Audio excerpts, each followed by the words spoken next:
Hey there, YouTube. WhiskeyCactus here, welcoming you back to our Let's Play of The Letter. This is episode number 27.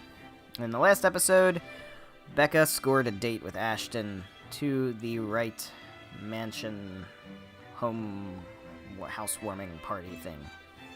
And so we are there. And Ashton is being as aloof as ever, and Becca's not too happy about it. So we are inside the ballroom, and we are now awaiting for ghosty shit to happen, because we know it's gonna. Oh boy, do we know it's gonna. Alright. The party hits full swing an hour later. Oh, and Luke hasn't shown up yet, so I wonder if we'll get to see that from a different angle. With the host's opening remarks given, still no sign of her husband, the poor woman, and the guests promptly fed, the band shifts the melody to a livelier tune. Soon laughter and the rhythmic tapping of shoes fill the room, all in accordance to the lifting strains of music. It seems fun, I admit. Fascinating. At certain moments, the flurry of dancers making the music their own, almost with not a care in the world. Pardon me. If I weren't so indisposed, I'd have joined the crowd for a song or two. There isn't a lack of invitations, anyway. Plenty of them, in fact, with some asking more than once. There's only my stubborn refusal that prevents me from joining them. And I can.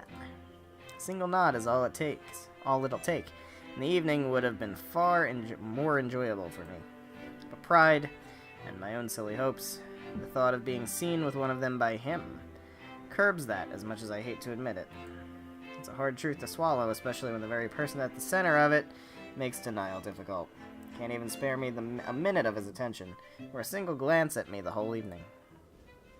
Hell, Zachary might have spoken more words to me. Oh, hey, Zachary, what's up? Didn't know you'd be here. The big guy's busy covering the event to boot.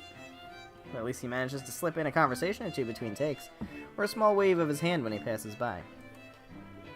What's Ashton's excuse? He's been flitting in and out of sight the whole time. One moment he's hanging around a small group, and another he's hovering around the string band. What the fuck, man? This guy's supposed to not even want to be here. This is bullshit. Just a second ago, he's wolfing down some deviled eggs by the buffet table, a glass of wine in hand. Next thing I know, he's gone. If I didn't know any better, I'd say he only agreed to come with me for another reason. You think? I swear, the next person who asks, I'm dancing the night away with. Ashton can go fuck himself. Yes! Okay. You would catch his eye a lot better if you wore nicer clothes. Oh, hello, Hannah. What's up, old buddy, old pal? Her voice almost makes me jump, too focused on the gobshite wandering around the ballroom, and my own annoyance to notice. Brace yourselves, guys, because we know from Hannah's chapter that there's a ghosty thing that happens here. Although I don't know that Becca saw it, so it'll be interesting. If she's heard any of the profanities I've mumbled, or if she's taken a notice of my discomfiture, she makes no comment on it, merely greeting me with a smile when I turn my attention to her. Hello there, Hannah. Miss Hannah Wright gives off a whole different air when she's not speaking to an audience. Homely. A bit too friendly for my liking. But I guess that comes from being raised in such an environment and having to deal with pompous, snooty people. Though, I suppose nothing has really changed from years ago. I remember her carrying herself in the same manner during that one and only visit. Does she remember any of it? I won't be surprised if she doesn't. It has taken me a while myself. She's probably met a lot of people like little Becky throughout the years. Might have already forgotten about me or my parents. People like her thrive on connections, after all. Nevertheless, I return her smile, awkward and stiff as it may be.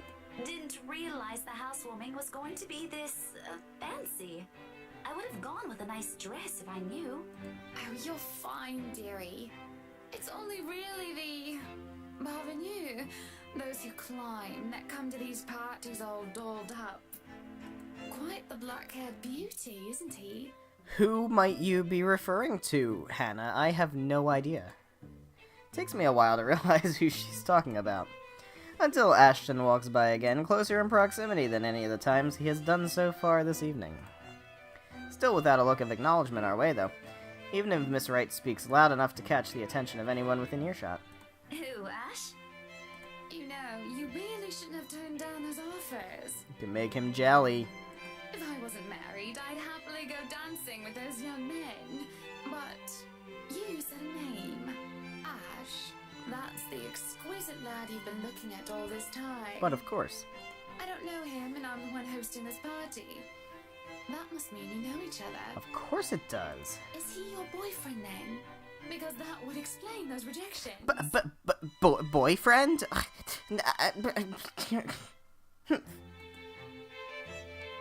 Oh shit, hold on.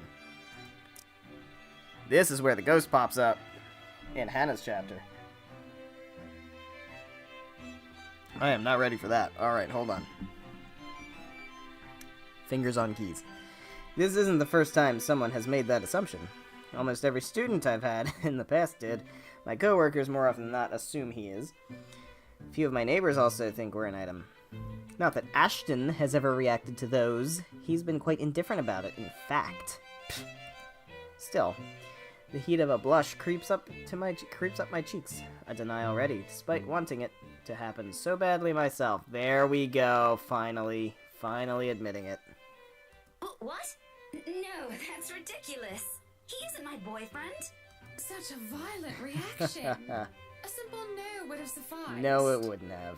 Many here would be happy to hear it. And I haven't been looking at him. I do my best to summon a straight face, but before her good cheer, it easily falters. That's right. You've been saying. Quite heatedly, in fact. Oh, Hannah's a troll. Hannah's such a troll. That's why I like her. Although I'm not sure if you look like you want to kiss him or kill him. A little bit of both. It's more the latter currently. Just don't go murdering him on my property. Yeah, save that for the ghost. The ghost can do that. I don't want to walk into a room Okay. and find a body. Okay. There. Why are you saying that? Why? What? Hannah, Jesus.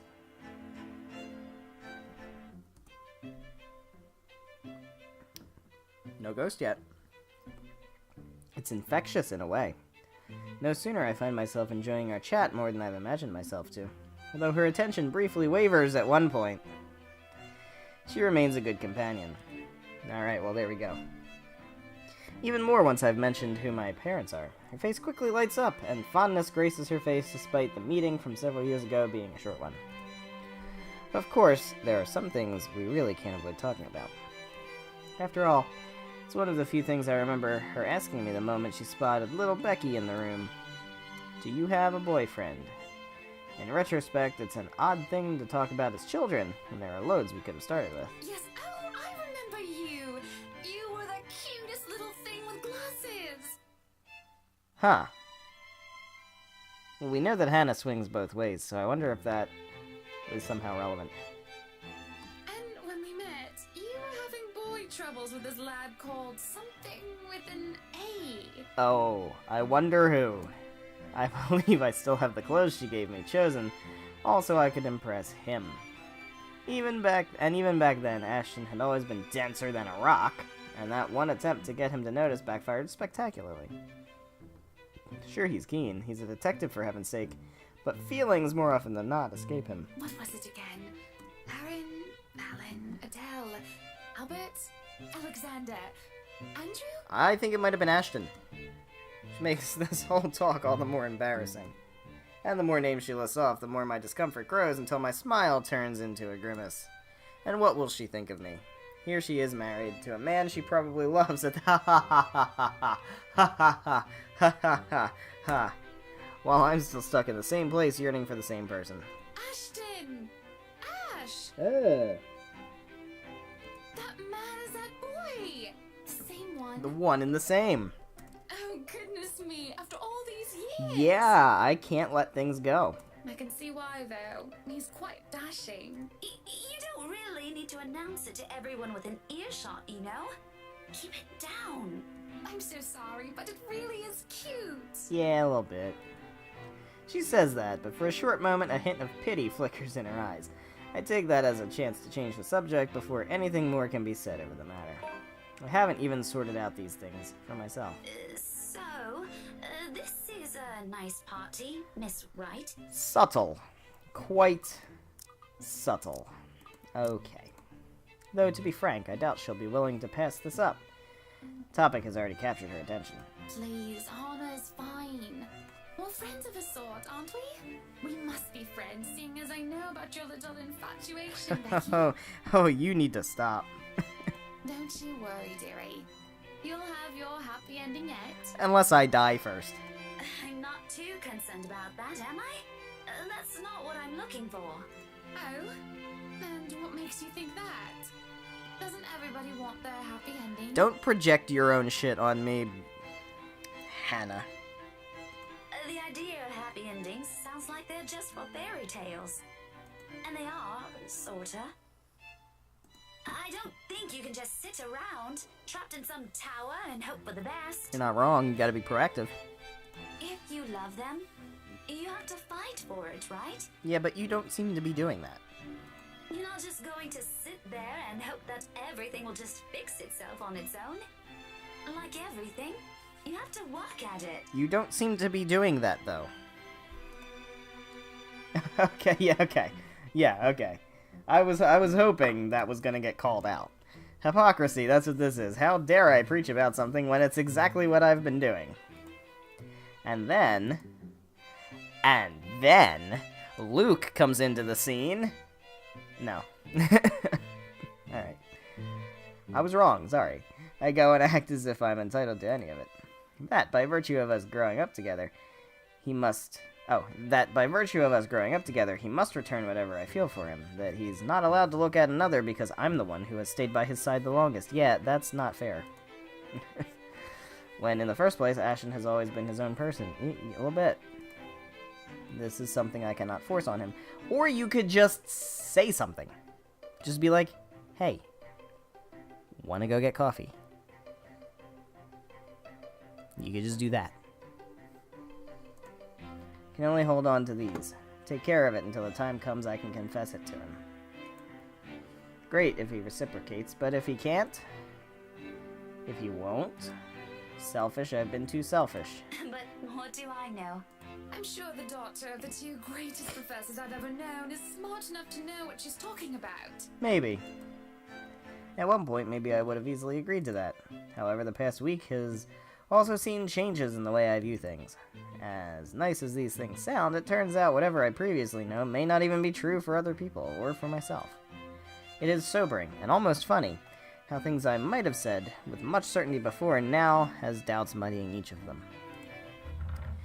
But there will be time to mull about these later, because when a hush suddenly descends in the room, a whole different issue rears. And get your popcorn ready, folks, because it is time for Spanish Soap Opera Part 2. Especially when fucking Luke, strides into the now quiet ballroom, fashionably late and oozing with the same pompous mien he always carries around with him. Good evening, ladies and gents. Enjoying the party? Not really. I hope I'm not too late in welcoming you all to the right mansion. You are, actually. Before long, Hannah leaves my side to join him, and it doesn't take a genius to piece it all together. Welcome, one and all, to our humble abode.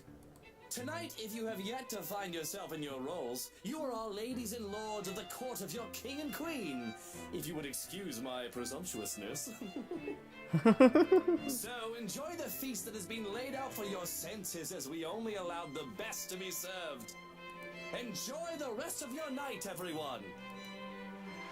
His attitude, the manner he carries himself around people, his unfamiliarity with that part of the city.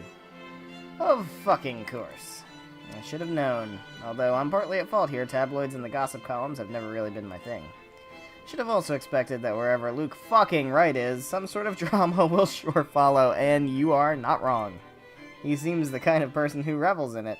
Figures it'll find him on its own, even when he's not asking for it. And there it is. Indeed. Hello there, Rochelle. It happens amidst a round of applause and hoots that people lagging behind the crowd they've gathered does not catch on until the cheers turn into several scandalized gasps. I feel like that sentence is not quite grammared correctly. I am pregnant with your little bastard. You promised me you'll take responsibility. Uh-huh. God damn it, Luke. I finally got you to talk to me after months of silence, and you do this to me.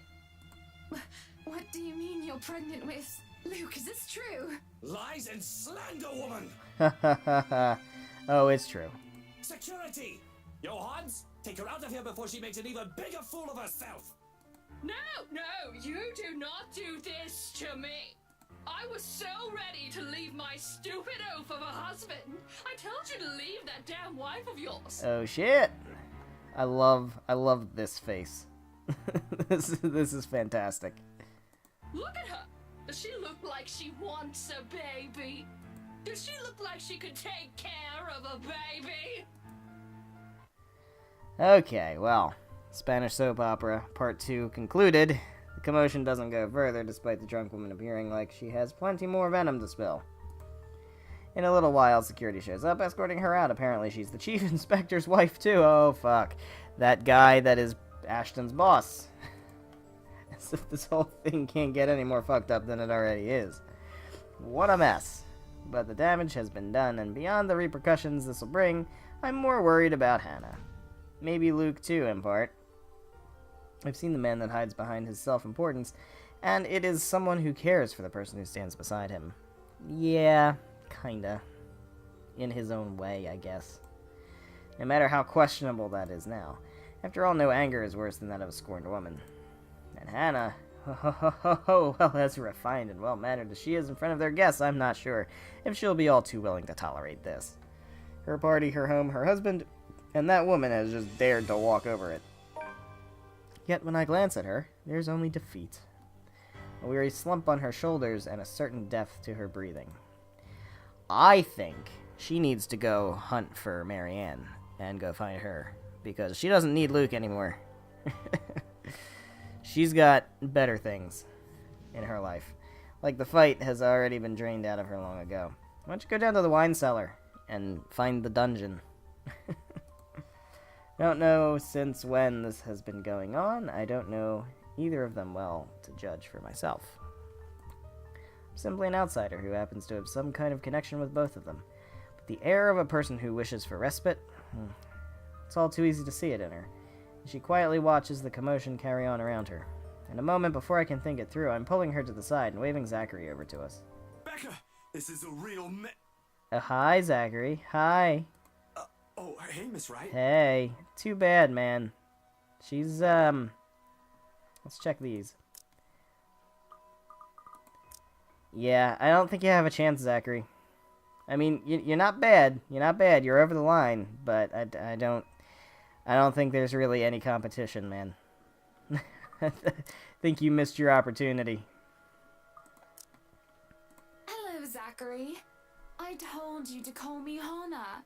Did I not? Yeah, you did. Admittedly, this air of familiarity between them catches me off guard.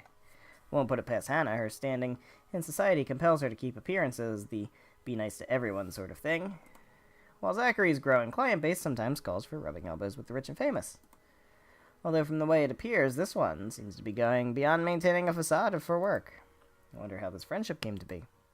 I'd ask, but we're starting to attract some curious eyes. Most of them are probably searching for more gossip. Something to add fuel to the fire. Thankfully, there's no need to explain it to Zachary. He's aware of the situation all too well. So, this is what you called me for? We gonna get Hannah out of here? You're damn right we are, except we have to go down to the dungeons and rescue Marianne first. That'd be great. Shit, I feel so bad for her. I have no idea how she's, like, what's gonna happen. We left Marianne in the dungeons below the wine cellar with the ghost, like, right outside her fucking cage. And that, I reiterate, is the good ending for Marianne, as far as I'm aware. Because the alternative was her getting her throat slit by fucking Lorraine.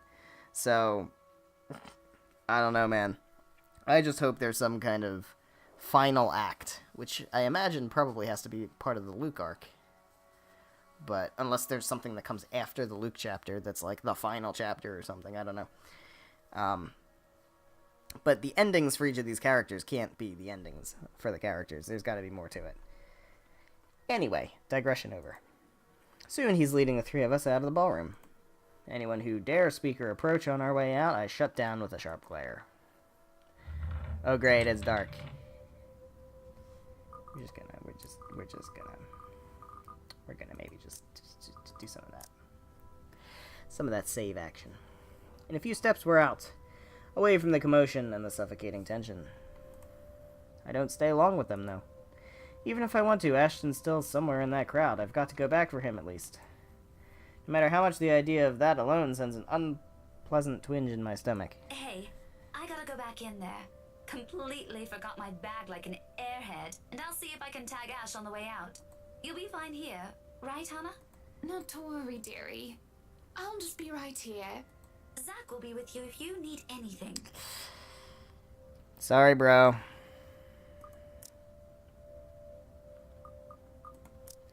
Sorry, bro. That's a full bar. I don't think it's happening.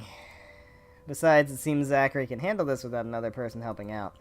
In fact, for some reason, I've got this strange impression I might be intruding on something if I elect to remain. Maybe. Maybe not. Better to entrust this with someone she's comfortable with. And though it might be a little inappropriate considering what has transpired, a smile worms its way to my lips as I leave. Good on them, I suppose. Okay, well, this is uncharted territory. This is uncharted territory, so here we go. Chatter has exploded throughout the whole ballroom once I return. Worried murmurs, clicking of tongues, and appropriate gossip filters through the thick tension in the room. Most of them haven't even left the premises, and they're already talking about it. Tomorrow it'll be on the news for sure, every local broadsheet and tabloid in Luxburn. Excuse me, no wonder Luke's knee-deep into damage control.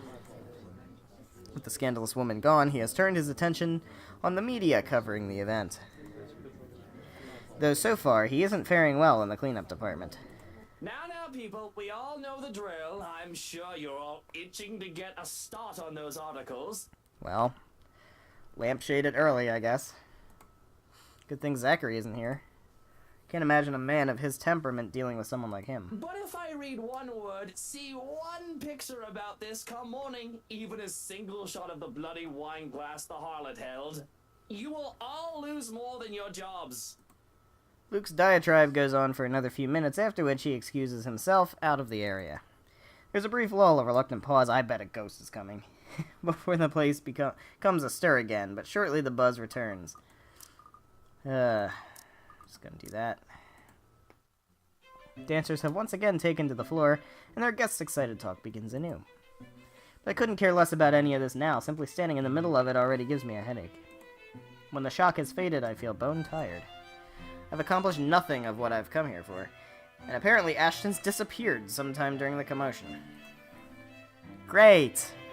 Let's go find him. Let's go searching the rooms of the mansion, looking for Ashton. I bet that will be a great idea.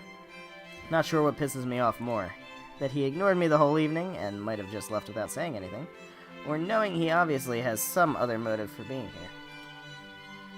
Can't he at least trust his own friends for that? He didn't have to lie to me. You know he didn't. He's a douche. It's the last straw. No longer in the mood, I grab my bag and head out, more than ready to end the disastrous night as early as possible. Oh, great. We're saving. I don't like this. Oh, I don't like this at all. Fingers on keys. As it turns out, the night isn't done with me yet. Oh, great. Oh, alright. Maybe it won't be spoopy. Maybe it'll just be sad. Because no sooner has the porter closed the door behind me, I find myself standing alone in the foyer with one Luke Wright. No sign of Hannah or Zachary. Just him and the agitated clicks his shoes make while he treads around the empty room. Away from the media's prying eyes and their guests' judging stares, it's easy to glean how much this scandal has him shaken. Not to the point where he has utterly lost his composure. He appears to have mastered himself enough not to. But an ample opening is there for a nervous edge to show on the lines of his shoulders. What do you know? The man is not as tough as he makes himself out to be. We knew that, though. Sure, I've seen this before, briefly in that 1 second in the hallway at school, exactly. It's a strange matter, however, to witness this out in the open. Behind closed doors, this is the real Luke Wright.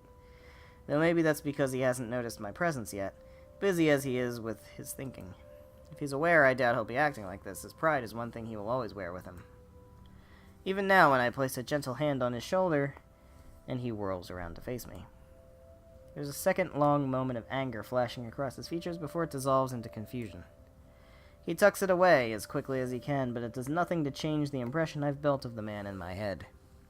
Daisy, must you be everywhere? Oh, I am omnipresent. We've only met 3 times, Luke. Quit the dramatics. Besides, shouldn't you be aware of who gets invited to your party? If I was, there wouldn't be any of that scene tonight. Indeed. That munter wouldn't even get an inch within this property.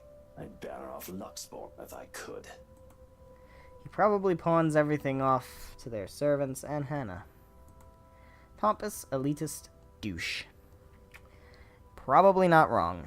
Did you just come out here to lecture me about it? I did indeed, actually. No, probably not. Because, Daisy, I can already feel one coming tomorrow. I don't need to hear one from you tonight. You are a very unpleasant man. So I've been told. Will that be all? If so, I suggest you go back and join every bloody goss in that room. Not everything. As unpleasant and frustrating talking with this man is, he deserves the benefit of the doubt at least. Questions and criticisms aren't lacking, of course. Oh,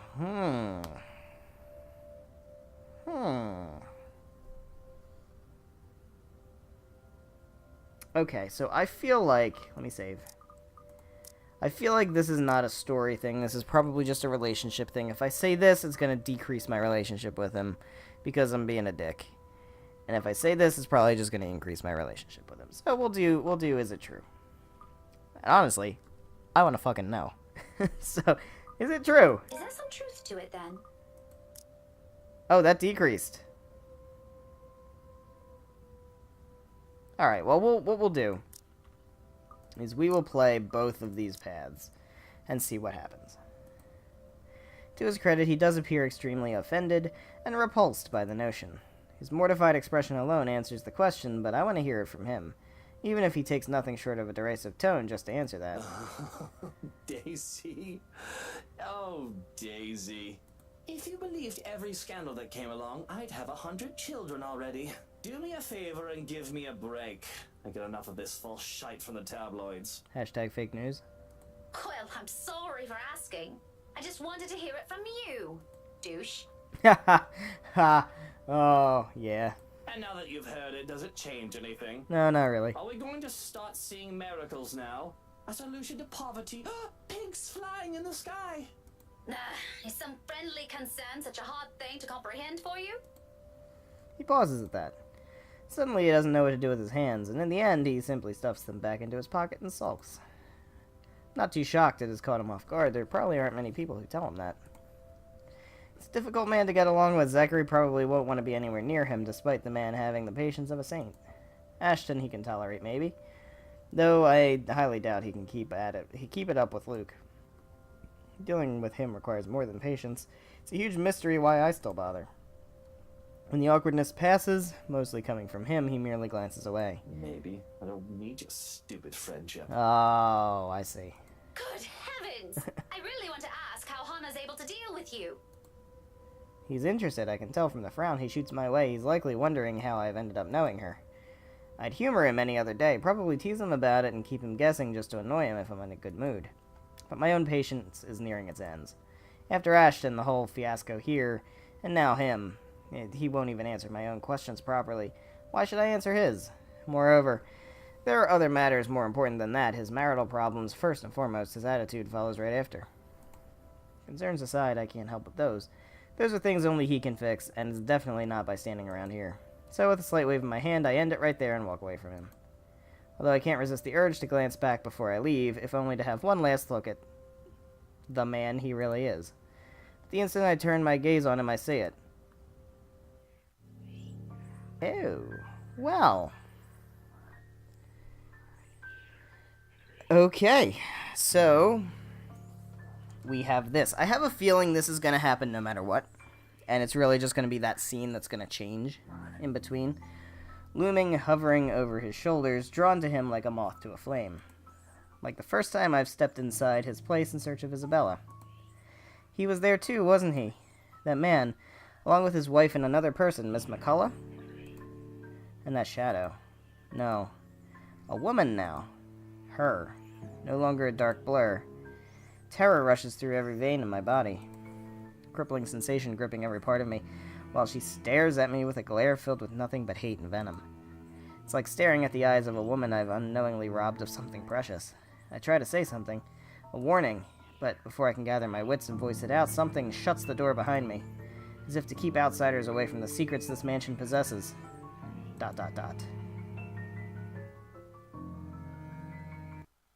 Okay. Well, we have a new journal entry, and we're going to look at it.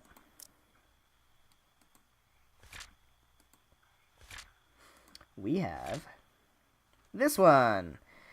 As she was about to leave the party, Rebecca caught sight of a sulking Luke. She asked if the accusations were true, wanting to hear the truth from him.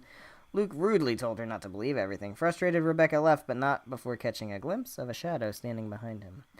Alright, so what I'm going to do now is I'm going to save here.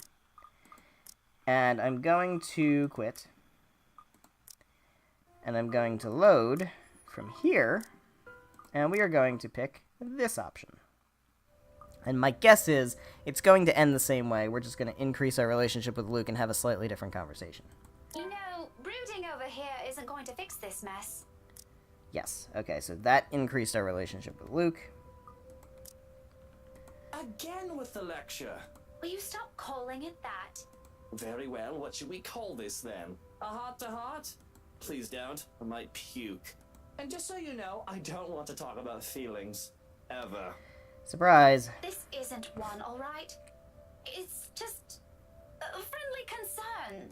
Bloody hell, can't you just take it for what it is? Of course not. He's a tsundere. He pauses at that. Suddenly he doesn't know what to do with his hands. In the end, he simply stuffs them back into his pockets and sulks. There probably aren't many people who tell him that. Alright, so is this all the same now? Yeah.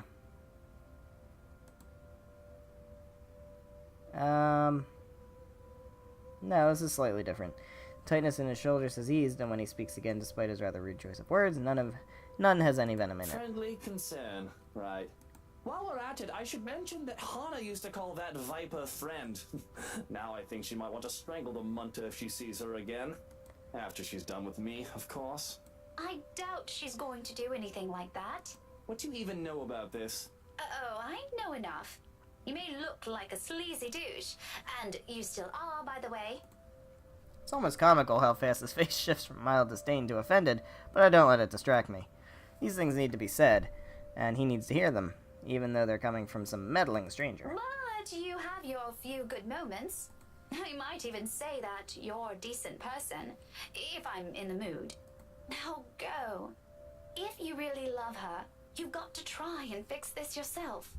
Maybe tomorrow. Luke. Daisy, did you see her earlier? Was that the face of a wife who wants to have a chat with her cheating husband? Well, at least you admitted you did something wrong. Good for you. Well, there we go. We got the truth out of that. How about a star? Would you like a star to go with that good deed? Don't get used to it. Do you realize how awkward this is? Oh, I do. Before I've even thought about what to say, I've known there could only be two ways this can go. All things considered, it isn't as bad as I've assumed. However, there are still some things my brand of encouragement can't fix. His marital problems, first and foremost. His attitude follows right after you. Okay, so this is... Yeah, this is, the same Don't here. worry, I was just about to leave. Feel free to continue with your brooding once I'm gone. I'm not going to tell anyone. Cross my heart. You think this is funny, Daisy? Yeah, a little bit. Laughter is the only response I give him. Alright, so we got TLDR Stop Sulking. Achievement, that's cool. And I'm going to assume we're gonna glance back and see the ghost. So it ends up the same way either way. Okay. Yeah, so this is the same. Yep. Yep. Yep. Yep, yep. Yep, yep. Yep. Yeah. The eyes of a woman I've unknowingly robbed of something precious. Try to say something. Warning, yeah. Someone shuts the door behind me. Yep, yep, okay. So it's the same, either way. And I get a different journal entry this time, I assume. Something slightly different. What do we have? As she was about to leave the party, Rebecca caught sight of us sulking Luke. She reminded him that brooding wouldn't fix anything and that he should be with his wife instead. Before leaving the embarrassed man, Rebecca caught a glimpse of a shadow standing behind him. Okay, well, I think we'll keep on this arc because it's better. Just better relationship with everybody. I'm cool with that. And it wound up being the same event in the end anyway, as I assumed.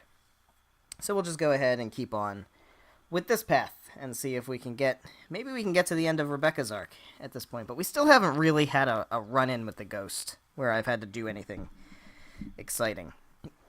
So I feel like that's got to be coming up soon. The brush of fresh air against my cheeks does little to dampen the chill in my bones. By now, the sensation, the fear and disquiet it leaves whenever I see her is familiar enough for me. Oh, the sensation it leaves whenever I see her is familiar enough for me. Already, it has made a home in my nerves. I don't even notice my trembling hands until I cross my arms across my chest. The cold from the tips of my fingers seeps through the thick material of my shirt. Neither of it helps bring together some semblance of coherent thought in my head. But I know I should. Someone has to tell that douche. Yeah, well, he's got that ghost around him quite a bit. I start walking back before fear can cripple me again. Because we saw that black cloud thing around him earlier in Rebecca's arc, but also in Zachary's arc, when we found him in the early morning at the end of Zachary's chapter. So I'm wondering about that, too. It's not wise. Returning, that is. Especially after what happened. But Hannah's still an old friend, and Luke doesn't deserve whatever misfortune that letter might bring. I can't just leave those two in there. Isabel's right. She's real. There's something she wants from everyone who has read that... Becca, where'd you go off to? Oh, hey there, Ash. If we're done here, let's go. I mean, saving people's lives, but Ashton. So I guess we're going with Ashton. My mistake. Second voice cuts through the crisp night air. My mistake is that I've allowed my annoyance to get the better of me. These are weird interruptions. Fuming, purpose forgotten, I whirl around and march toward him. One accusation after another piles up at the tip of my tongue, ready to be hurled at any moment. There's no hesitation holding me back when I fling it at him. That straight face he keeps as I do so doesn't help temper my anger either. Only makes me want to slap some more sense into him. Shouldn't I be the one asking you that? Becca, I've been waiting here the whole time since that mess in the hall. I told you I hate parties like... And before that, where have you been the entire evening? You were supposed to be on a date with me. Right then and there, I might have forgiven him if he'd shown some ounce of remorse for leaving me like that. Maybe he could have looked away, given me a sign that my assumptions might be right. Doesn't even need to put them into words. A simple gesture of confirmation is all I need. Rather, what I get is the same impassive look. He does that whenever he can't disclose anything. He does that whenever he's lying. In the face of it, amidst the thick tension, a frustrated huff is the only thing I can summon. Be that way. Fine. Suit yourself. No more words. After everything I've seen and heard tonight, I'm already too exhausted for those. So without speaking any further, I simply walk past him and stomp over his car. Stomp over his car or over to his car. Although before I can pull open the door, he calls out, one hand outstretched, a gentle weight on my shoulders. Wait, Becca. He pauses, his brows furrowing and lips curving into a slight frown. I can almost see the gears turning in his head, while he tries to piece together everything he wants to say. Before, perhaps, I might have waited patiently for those. He's not a man fond of using words to express himself. More often than not, any gesture of honesty will only come out blunt and coarse when forced. But today, for one reason or another, I simply can't summon that forbearance. Ashton, if you're just going to waste my time again... Becca, listen. I don't know how else. That much is obvious. Why don't you just take the whole bloody night? Go on.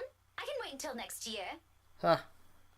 Calling him out. Better yet, why don't you just keep it all to yourself like you always do? It's not like... Roasted. Rebecca, will you hear me out first? Get roasted. Okay, what do you have to say, Ashton? Oh, shit. The silence I can offer him, but whether I'll believe what he's about to say is still up for debate.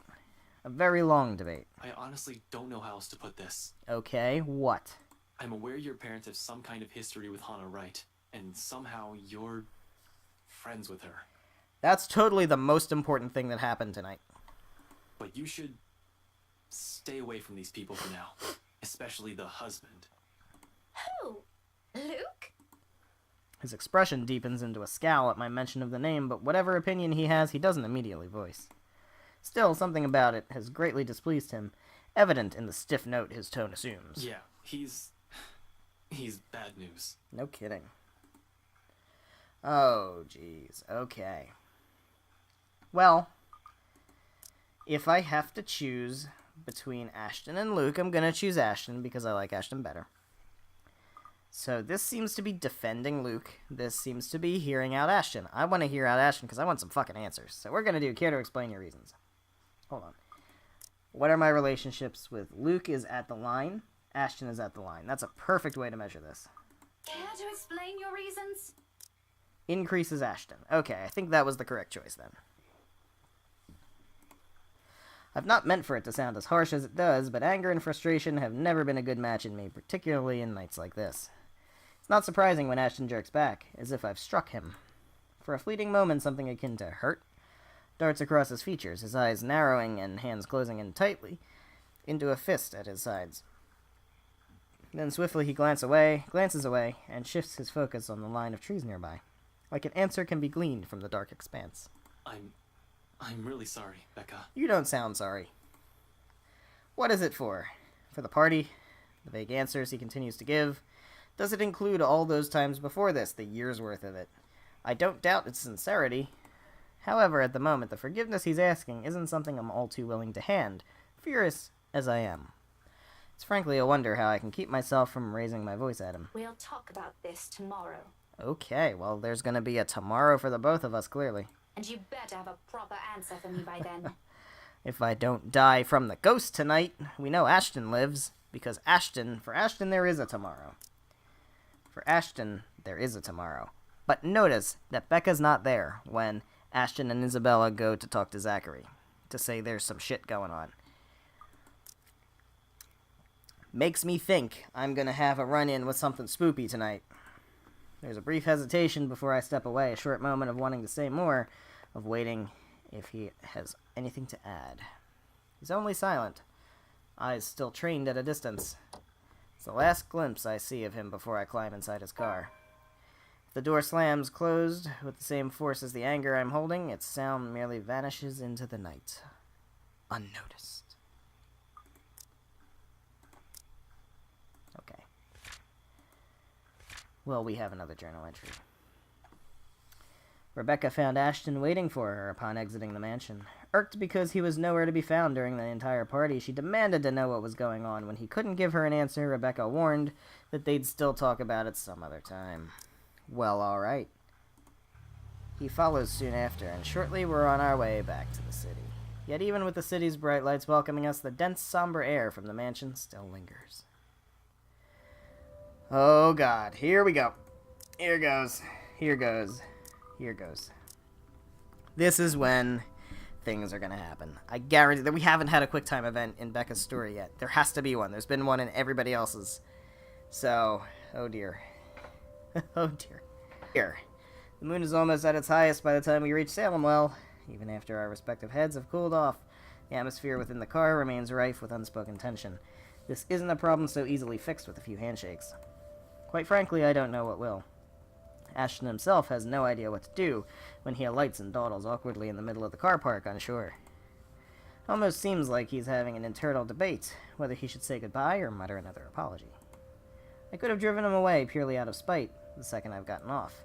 Still, old habits die hard. It's late and Ashton's flat is on the other side of the city. Oh, different type of QuickTime event. I mean, hey. Might as well. I mean, I got coffee. And a couch. And a Netflix subscription. I mean, we could just hang. It's totally cool. No reason for you to drive all the way across the city. Irritation might still rear its head every time I look at him right now. But I'm not too cruel to put him up on another long drive. No, I'm not that cruel. I'm very nice. I will just let him crash at my place. Especially when he still appears as if he hasn't gotten any rest. You can borrow the couch. Or the bed. You know. I throw the keys to my flat his way before a protest forms on his lips.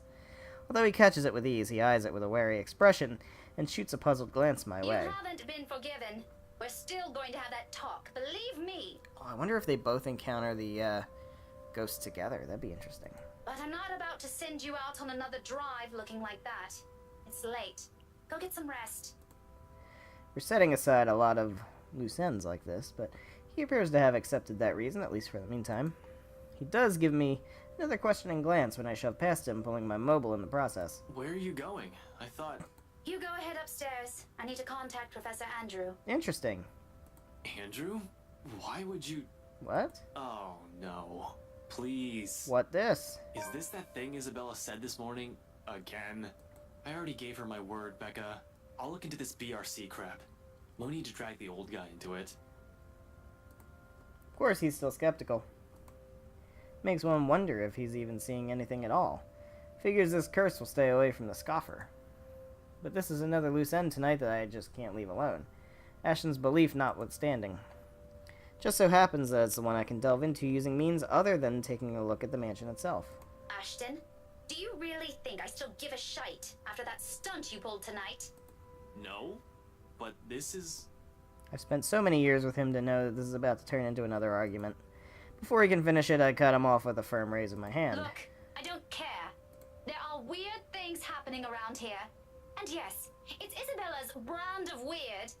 Ghostly voices, strange sounds, and a bloody woman sitting at the back of my car. You don't have to believe me. And I no longer have the patience to convince you, so just leave me be, Ashton. He doesn't push it, growing quiet instead, although I know he has a whole case of it prepared inside his head, but there's a reluctant shift in his movement when he steps away from our conversation. Short of climbing the stairs, he stops, turns to face me with an expression almost too conflicted. Are you really sure What? that there was something? That you've been, seeing things? Yeah, how many times I gotta say it? Yes, I'm very, very certain. Now go, and you better not break anything in there. The last time I let you stay over, it was that statuette Belle gave me. You haven't even replaced that one. The last of my reprimand goes both unheard and unanswered as he disappears behind the stairs. If things aren't as strained, he might have a quip or two about that, followed by a light banter. Instead, for a long moment, I'm left staring after him. There's something in the way he asked it that nags. Coupled with his expression, the whole exchange just feels unsettling. One that doesn't fade even as I gather my thoughts and shift my focus on another, even as I dial Professor Andrew's number. And that's when it clicks. During the long wait for the professor, one stray thought emerges from the unease. Ashton has not intended for his question to be a jibe. It's concern. For what, though? For my well-being? The letter's curse? The woman I mentioned? The answers for those will have to wait, however. Finally, the call connects, and Professor Andrew's voice echoes from the receiver. Professor Andrew? Rebecca? It's late. What can I do for you? Oh, I don't know.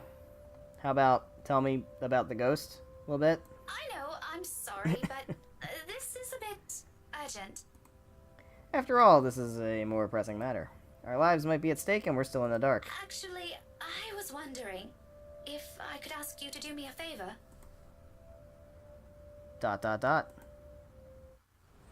And it's Sunday. And this clearly seems like a good time to go ahead and end off the episode. So there was no spoops. Again, there was a little bit around Luke, but other than that, no spoops. I'm still waiting for that QuickTime event with Becca, but we are at 50 minutes now. And I think that is quite long enough for this episode. So next time, apparently, we're going to meet with Andrew Clark. And we're going to see what that's about. So Becca's chapter still has a little bit of meat left to it. And we are actually, I think, in uncharted territory. Zachary went looking for Ashton. And Ashton said, come back to the Salem Well residences. That's all we know about today. And Becca is now going to talk to Professor Clark. So it'll be interesting to see where that goes. And we, like I said, we're in uncharted territory, so I don't know what's going to happen. Becca's not safe at this point, so I have a feeling there's going to be some spoops in the next episode. I'm sure of that. And I think we have to be getting pretty close to the end of Becca's chapter, so I'm sure we'll have some kind of climactic moment with the ghost at some point. So thank you guys so much for watching. If you enjoyed this episode, please be sure to leave a like and a comment down below, and also make sure you're subscribed for more content, more of the letter, as well as other series and videos and games and other things that are happening on this channel. So thank you guys. Next time, we will meet with Professor Andrew and see Professor Andrew Clark and see what he has to say about all this nonsense. I hope you're looking forward to it, because I know I am. I will see you then. Goodbye.